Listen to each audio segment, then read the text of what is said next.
প্রখ্যাত মুফাসসিরে কোরআন হযরতুল আল্লাম হযরত মাওলানা মুফতি আলী হাসান মুসাবা সাহেবের নির্বাচনী প্রচারণার আজকের প্রথম দিনে গোয়েঙ্গাট উপজেলা সদরে একটি কথা বলতে চাই।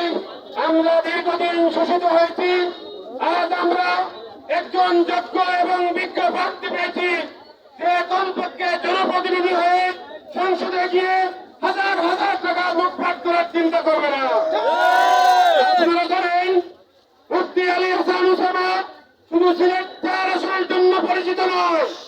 মুফতি আলী হাসান মুসাবা বাংলাদেশের টেকনাফ থেকে তেতুলিয়া, বাংলাদেশের সমস্ত জায়গায় পরিচিত একজন ব্যক্তি।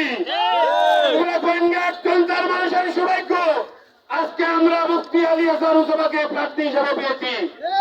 আমি গোয়েঙ্গাট উপজেলার সবাইকে অনুরোধ করব, আপনারা দীর্ঘদিন শোষিত হয়েছেন, চোর পাটপার গুন্ডা লাঠিয়াদেরকে ভোট দিয়েছেন, একবার আলিমকে ভোট দিয়ে দেখেন। আমরা সিলেট ৪ আসন আমার ব্রাদারি 50 বছর থেকে শোষিত। একবার যদি আমরা কোন আলিমকে সংসদে পাঠাই, ইনশাআল্লাহ আপনাদের আমানতের খেয়ানত হবে না। এই আশাবাদ ব্যক্ত করে আপনাদের সবাইকে ধন্যবাদ দিয়ে আমি আমার সংক্ষিপ্ত বক্তব্য সমাপ্ত করলাম।